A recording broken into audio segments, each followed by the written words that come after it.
Hello, everyone. It is time for a Wednesday Wisdom with Friends.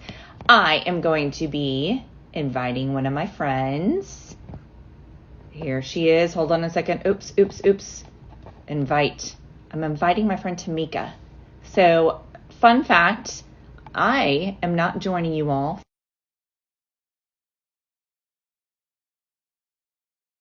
Instead, I am in sunny Dayton, Ohio. I've been here for 3 weeks, helping the station with everyone. Hello, ladies. Hello. We made it work. Finally. You know, life is lifing lately. I was just telling everyone I'm not in Atlanta right now. I'm in Dayton, Ohio. So I've been traveling for work in this kind of, transition of leaving daily full-time TV. I'm doing some freelance things with the same company that I've worked with for about 25 years. And I'm helping out a station in Dayton, Ohio. And for anyone who is watching and has never been there, Dayton, Ohio is very lovely. I have enjoyed my 3 weeks here. But so I'm normally Atlanta, but today Dayton. You're all the way West Coast. This is like 4 p.m. for you, right? Yes, California. So for my friends, introduce yourself. Hey, everyone. My name is Tamika Thomas. I am a life, relationship, and business coach. I help women become her standing for healed, elevated, and restored. Oh, I love that. So we met at kind of like a women's conference in San Francisco. And folks, let me tell you, this lady did the most inspiring, engaging talk. You told a story. It involved running track. Um, captivating. You are a captivating speaker. And we first, I don't even know if like that speaking of it, I did 2 it's with Rochelle Lawson, who's awesome at just bringing women together. I will say the benefit of me doing the 2 events with her were the connections I made with people, like who've just helped in journeys so much. And we have been talking since that one, like a year and a half ago, about doing this or something, and we finally got it. It takes a while. We were persistent. We finally got it. Yes. I mean, between mommying, businessing, speaking, doing all the things, and I know you have how old is your boy now? 14 or 15. 15. So when you're doing your weeks away, are you doing 3 weeks away from the fam? Oh no, I go home on Okay. weekends. Yeah, no, I go Okay, home on, good, yeah. good. And you know what? I thought it would be, and I miss him, but I talk to him. But it is with like teenage boys. Like if I was at home, I'd be in one room and he'd be playing video games in the other room most of the time anyway. I don't know if Exactly. we would have much more conversation if I were actually home right now. That's the stage of life we're currently in. I've been there. I get it. My youngest son is 13 and he's still very lovey touchy. The older boys, I'm like, are you alive? Like, do you Yeah. I know that they're alive when they smell dinner. And I'm like, okay, yeah, they're Oh yeah, definitely. And you have girls too, right? I do. So me and my husband, we are a blended family and we have 8. So we have 5 girls and 3 boys. Wow. What's the difference between raising girls and boys? How would you sum it up? Girls are very needy. They're very clingy. They're very like in my space. Where the boys, I can, especially when they were little, give them some blocks, give them something, and they would occupy themselves. There is a narrative um, that mothers raise their daughters and love their sons. And I kind of raising girl like you're teaching them, you're raising them, you have to show. And with the boys, it's more like you're loving on them, which is I've broken that narrative because the boys need raising, they need they Yeah. need to learn how to cook, clean, do all the things. But for many years, especially in the African American community, that narrative rang true, which is why we have a lot of Black men that are still like boys. Wow. I think, I look at one of the most important roles that I carry to help future women is how I raise my son. Ooh, that's good. Because some folks are like, you're so into like, helping women. Do you wish you had a girl? I don't know how I don't know how good of a girl mom I would have been. I don't know. Because I'm not a girly girl, like I'm not like into hair, all that kind of stuff. But how my son sees me as a woman who is a leader and how he sees his dad stepping up and like so how we're raising him to respect strong women. That's one of the most important. I view that as one of the most important things that I can do. And we have a first girlfriend, and it's Oh, interesting because she's a strong girl. Like you can uh-huh. tell. I was like, I was wondering, like, is he gonna like seek out the opposite of me or like a strong and she's got her up. She's a strong girl, so we'll see if that continues. But yeah, raising boys it's important for how we raise our how girls the steps they have and how they're treated. And I think also our girls see the tone we set in our house and what we take, and they carry that on in their future relationships. 100%. I often say that women, we're like the temperature gauge in our homes, right? So we hold the temperature, and it's the way that we act or don't act that determines the vibe of the house. And so I'm constantly telling my daughters that and I'm not one of those moms like you got to be like cute and princessy and quiet. No, like share your opinions, but we don't have to have attitudes. We don't have to, that doesn't have to be the thing. I love what you said though about how you're raising your son because one day he's going to be someone's husband, boyfriend, whatever, right? Right. And the other day, yesterday, in fact, I was having a conversation. I have two old adult sons. One's 26 and he's married. And then I have a 24-year-old son. And he said, "Why do I always have to be the good guy?" And I said, "It's because of the way you were raised, son." Mm-hmm. It's because how you were raised. And I pride myself in that. Like I raised you to be kind, to be gentle, to be a gentleman. Yeah. Wow. It goes by fast, I will say. So when does school get out in where you are? Like, it's interesting where summer, is your summer almost over or are you midsummer? It's weird. So we some of our kids, the older kids, they get out in end of May. And then my youngest, he got out like June 16th or something like that. But he goes to a charter, so his schedule's a little bit different. And then my kids that are in college, they don't start until September. But my younger ones, they start first week of August. So we're like kind of wrapping up summer. Yeah, yeah, Hmm. we are too. We are too. So this summer, speaking of summer, I've been focusing on transitions and my blog and on Facebook just because there's so many transitions in life for me. So career transition for me, child going to high school, I'm turning 50, like transition like everywhere. And talking about how that impacts our spiritual life, our physical life, our health, our relationships, transitions. What comes to mind when Hmm. I say that word to you? Oh, my goodness. So the first word comes to mind is surrender. Mm, This year, mm, actually end of last year, November of last year, for 10 years, Susan, I had been working with women, helping them heal and build. Like that was my thing. I'm like, well, just heal, right? I was like, I help women heal inner childhood stuff. And I love that. And end of November last year, God said, "Okay, now I want you to help them heal and build." And I'm like, "What?" And he's like, "Help teach them how to build business, how to start podcasts, how to write books." And I'm like, "No, no, no, no, no. I just do the healing stuff. There's other people that can do." And he said, "No, that's lacking. There's no substance to that." And I'm like, "What? No, I do great work." Like here I am arguing with God, right? mm-hmm. And he's like, "No, I need you to transition and I need you to surrender and the way that you've always done stuff.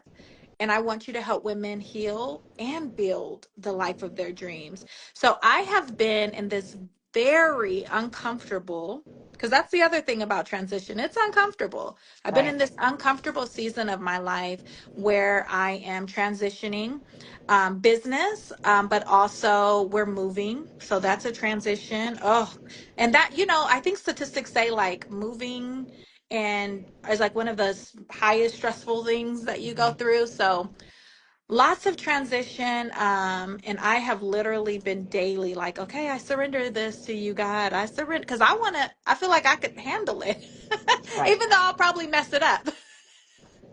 I love surrender. Yeah, because we have to surrender control. We, we have to surrender, our ideas, Mm-hmm. sometimes the dreams that we had. One of my first, when I started this journey, one of my words of the year was trust. Ooh, I realized that like a lack of trust was holding me back in so many ways. I wasn't trusting yeah. others. I wasn't trusting God. When you do all that kind of stuff, you don't rest. You don't go where you're supposed to go. You're unsettled. And, to surrender, we have to Yeah. trust, as well. I mean, they so much go together. What has been as I always talk about faith, family, and career. So transition in faith. What has helped Mhm. you whenever like God is taking you from like one place to another in your faith? Give any Mm. words of wisdom there? Yeah, I say as a girly that likes data, right? And it's weird for me to even say that because I didn't think that I like Mm-hmm. data all the time, but God has some dang good data. So Wow. every time I am having to transition, my faith goes back to like data is like a point where we could look back and say, how did this work, right? Like if we look at like pre and post, right? How did this work? Or what's the statistics that say that this thing works? Wow. And God always takes me back. He's like, remember when?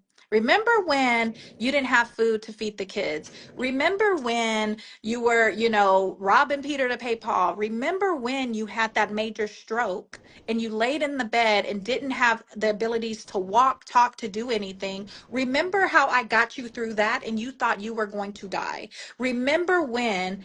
So now that I'm transitioning you, and those things are not even nearly as hard as those things that you walk through, my data proves that I can Wow. get you through this. Wow. That's awesome. Because we think of God and not data and all of it. But you're Hmm. right. How he's taken care of us in the past, present, and future, that's data. That's Yes. right there. And sometimes we just don't want to see it. We can't see the forest through the trees, whatever that statement is. Love that. Transition in family. As a mom, as a wife, how have you helped your kids through hard transitions? Oh my goodness. So my oldest son, I mentioned he's married and him and his wife just experienced their first or just celebrated their first wedding anniversary. And that's my baby. That is like the first human that I felt like I can love unconditional.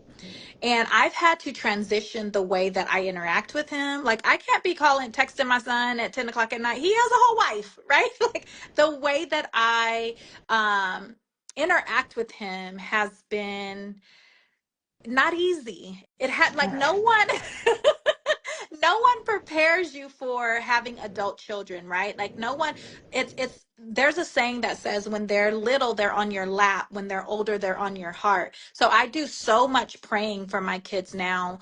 5 out of the 8, 6 out of the 8 are adults, like technically adults, but on paper.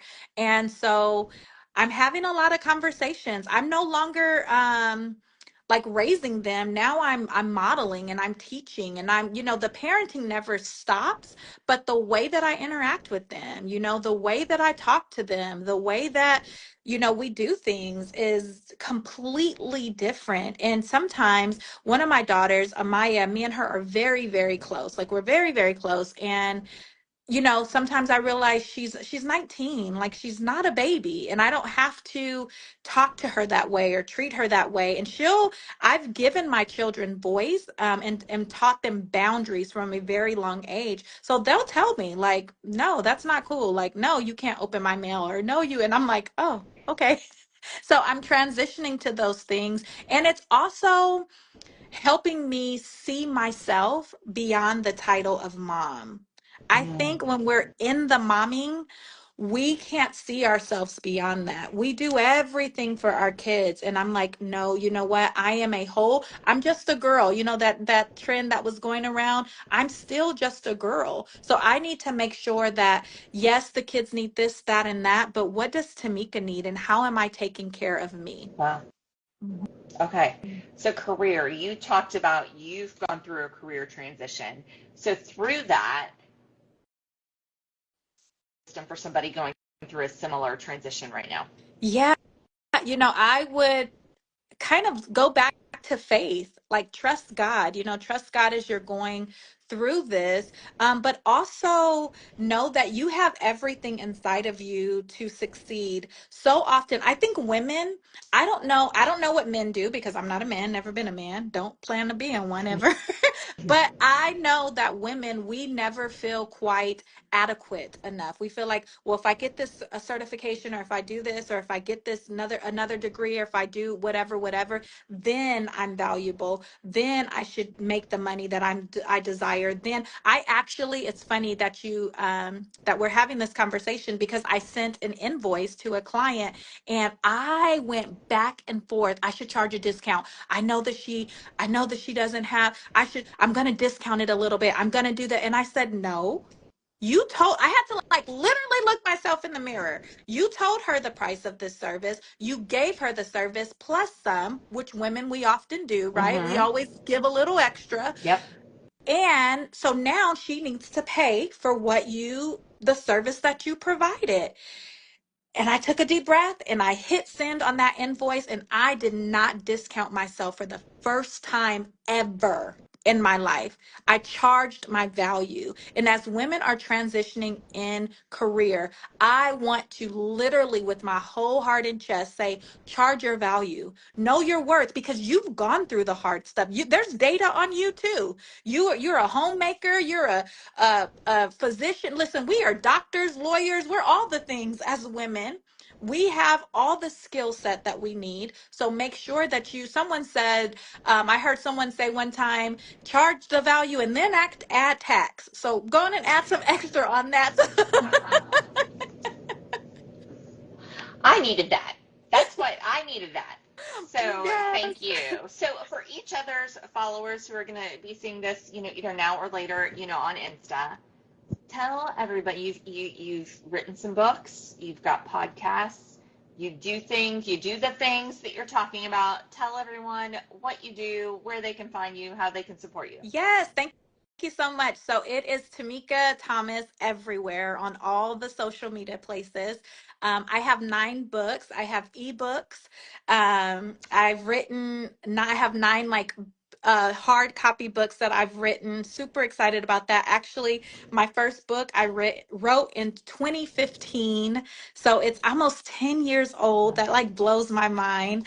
And I also help women that want to like bust into digital marketing. So I have digital marketing skills to help you do that side of things. And I actually have a free masterclass that's happening on July 18th that is Called for More. And this is particularly for faith-based entrepreneurs, because I know that we have that issue, Susan. We have that issue of charging our value. Our mind plays tricks on us. Oh, well, this is ministry. This is, I'm a believer, so I should just give it away. But because how can we fund the kingdom if we're having trouble keeping our lights on or keeping food in our refrigerator or any of those things? So the master class Called for More, I'm helping women find their purpose, their value, and then run with it into marketplace ministry. Awesome.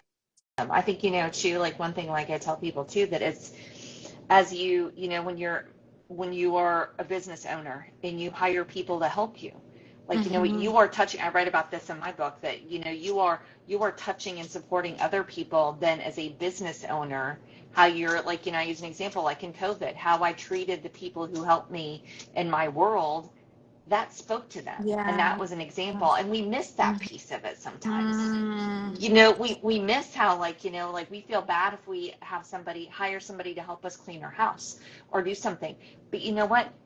They need that, and they see yes. how we treat them Mm, when we're doing that as well.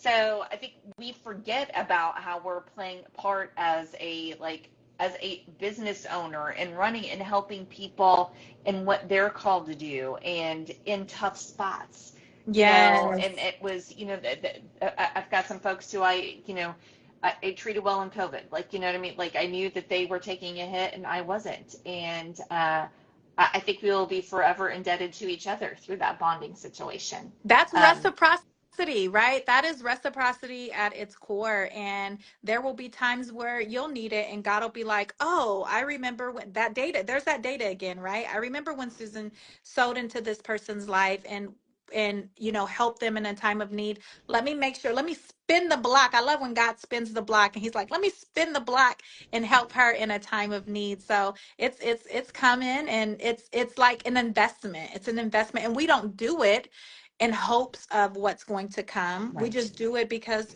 we're good people. One of the things that you were talking about, as we're probably getting ready to wrap up here pretty soon, is I call this the 3 Ds, and it's do, delegate, and delete. And I think as women, those in transition, it is very important for you to make a list of things that only you can do. And then you just do Yep. those things. There are things that we need to delegate. There are some things that you don't have to be the one. I paid my daughter to clean I'm like, I don't want to clean the bathrooms no more. I don't want to clean up. Hmm. So I have a 15-year-old daughter that loves Shein. So guess Hmm. what? Here you go. Right? So there are things that we can do. There's things that we can delegate. And there are literally probably 10 to 15 things that we do that we can delete. Yep. Like, you do not have to do anymore. And get rid of them. Don't do them anymore. And it'll really help you in those transition periods. And I think the reason why we think we have to do many of those things are narratives that are false narratives. They are Yes. pleasing others. They are about pleasing others, not about pleasing God. They're not about what we're called to do. They're all about false narratives that we feed. I would say 95% of the things that we do that we don't have to do, we're doing. Check your motives. I like to say, Mm, what are your true motives for doing that? that's good. And sometimes they're selfish because sometimes it's about making me look good. Like, what Mm-hmm. is my true motive for doing that? And do I need to keep doing it? Whew. Listen, I could be on here with you all day because God's been talking to me about competing commitments. Mm, And there are some things that we are doing because of that, because of vanity matrix, right? Because of, um, if I do 15 million reels a day, maybe people will like me and I'll get dopamine hits because I'll get those likes and I'll get that, right? I don't need to do that. I don't need to in April, as my business was at its height, God said, get off of social media. And I said, wait, what? mm. How does this? And he's like, yeah, you're kind of making it an idol. So go ahead and step away. And I'm like, what? Like, how? In that moment of me being obedient to God, my business grew. I got more clients come in. My podcast hit 500,000 downloads. I made money. I started getting brand deals. And I'm like, how is this happening? The data, the investment that I had already put into those things. Right. But I had to realize I don't have to do those things. Yes, as a business owner, we have to show up online, we have to do those things.